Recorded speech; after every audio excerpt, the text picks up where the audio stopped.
Am I like the only one here that was saying like, damn, Hitsugaya's like new transformation is really badass? I'm still starting to think that maybe like Kubo was originally gonna have this design, but he was like, I don't want to upset the fans that were actually, you know, a big fan of like Hitsugaya. I'll give him the scarf and stuff. That'll keep him calm. Like, don't get it wrong. I love both Hitsugaya's, like, you know, pre-time skip form, and definitely this form as well. Since this one with like the transformation of the Daigyo and Hyourimaru with the adult form, like, I absolutely love. Now going into this chapter as well, we do get to see that actually what this whole limit that like Hitsugaya actually had upon his Hyourimaru. He was like, the fact that I was limited to like no more than 12 minutes was simply a sign of that my power was not fully matured, and that was the assumption that he had. So in order to see what his full potential was, he had to age a bit. And I gotta say, I honestly way like this, like his version of Hitsugaya a lot more. Like, and even though he's like, I'm not a big fan of this adult self of mine,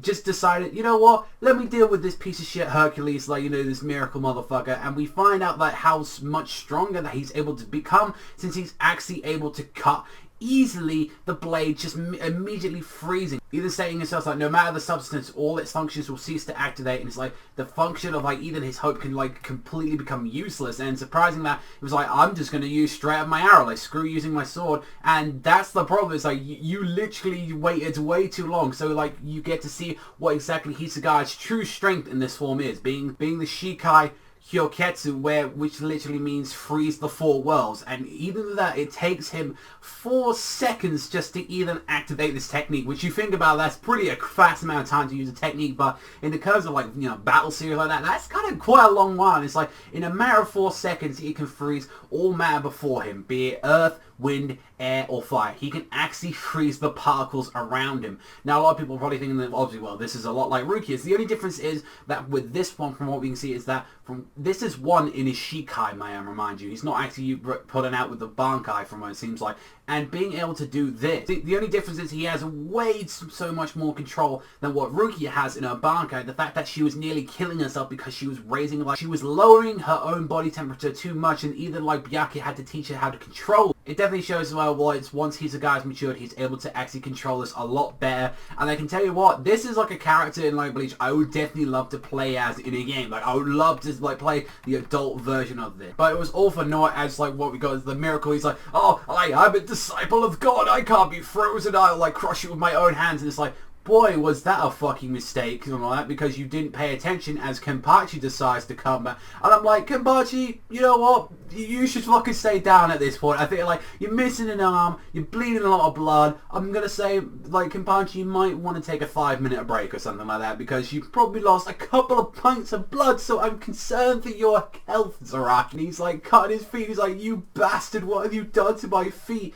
And then combine this, like, that was a big mistake to actually hold Hitsugaya, because it was like, you just decided to hold him, which was like, yeah, do you really think there's going to be a consequence of like holding him with this amount of freesia? And then ending off the chapter, we get to see what exactly Byakuya has able to like learn throughout this whole time, which is the Senkei, Senpon Sakura Kageyoshi Ogi, which is basically where he uses the Ikasen Jinka, which, my god, if anyone's ever seen like Kingdom Hearts 2 when you have to go against like Zemnis when you find all the blades everywhere, or going against Devil May Cry 3 where you got like all the blades circling around you, pretty much Ikasen Jinka is like that. And I've got to lie, I fucking love that, because that means like, especially with that, like what we've seen already from the Senkei, like Senkei when he was able to do it originally, that he was able to bring out the blades. However, from what we always saw is that he could just bring one out at a time, and he was always trapped to the dome. I always kind of thought that he could do it at once, but he just didn't have control of it, and maybe that could be the case. But being able to fire all these blades and all these petals at once, that's goddamn, like, that takes a lot of control to even do that. It's one of the first real times that we've seen kind of Byakuya in this war, especially see what he's learned since this time. It's taken a while to see what exactly he can do, but I've got to say, on his case as well, I love the transformation. I love what he was doing, pulling out the blades. That looks like some Kingdom Hearts, like, or Devil May Cry 3, and that's some good fucking shit right there, because guess what? DMC3 is my favorite fucking game, so you get brownie points of that. Not to mention as well, I loved Kingdom Hearts 2's boss battles. I think no one can deny that. I mean, say what you want sometimes about the story, it can be really weird and it make no sense sometimes, but boy oh boy, when you get into some of those boss battles and you do some of those effects, like, goddamn, they're amazing. The whole fact of like Hitsugaya's transformation, yeah, it's fucking, yeah, I like it. It's bad. It's like, although it seems like, yeah, like what a lot of people are saying, oh, like it has to like be just happens to be the thing that kind of stops him after all this time. It's like, this is the thing where it was like, Kenpachi gets taken down, it isn't enough. Hitsugaya goes in, isn't enough. He does it again, and then it's actually up to like Byakuya to finally take him down. And it's like,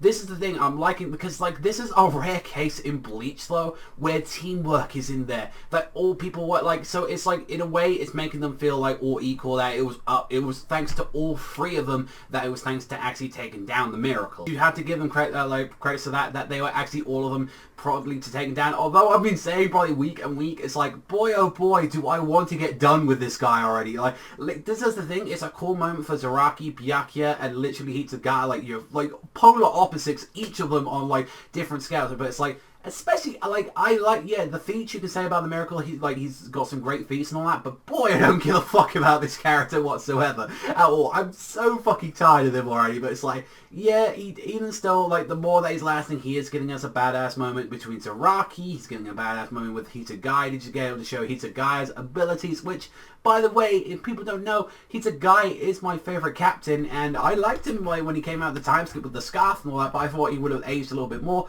and this is kind of what I wanted to see, and I do like him. I think he does look a little bit badass, and I kind of hope that this form kind of stays. I hope it just doesn't revert like that, like he just turns back into a kid, because I really would like him to stay in this form. And finally be able to see like Byakuya, like, I mean, come on, he's firing like a dozen fucking blades everywhere. Like, I think it's like about like 1,000 blades are just coming around everywhere. He can't move, they're all gonna stab him, and it's like, hopefully, I don't, like I said, because every time I say this I'm wrong, but it's like, hopefully the fight will be fucking done now, because Jesus Christ, how much more does this fucking need?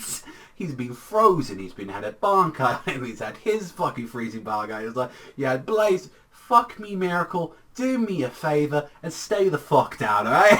Because I'm tired of talking about your ass every week. Although there's a reward of this that is like, one, we finally get some teamwork, which is something that's needed in Bleach instead of 1v1. So thank God that, you know, these characters are working, you know, putting aside all their differences and working together, and then we're getting so good. Like, I'm still, like, I don't really care for Kenpachi's Bankai visually. I'm not talking about his feet, I'm talking about visually.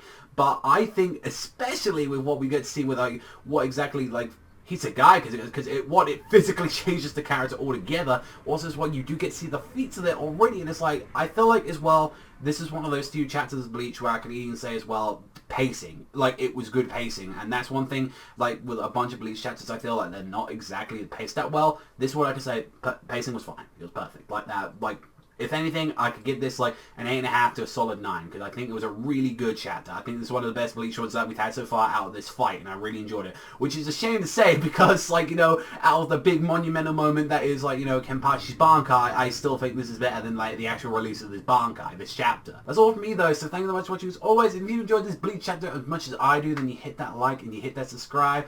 God damn it, I love fucking Hitsugaya's transformation. I think it's badass as hell, and yeah, Byakuya, you won me over. I mean, what, like, I think this chapter would have literally been perfect if you just sprinkled Grimjow on it. Like, that's the only way. Like, that's the only way you could put it, but I honestly loved it, so let me know what you guys think in the comment section down below. But thank you very much for watching as always, and I'll see you guys next time.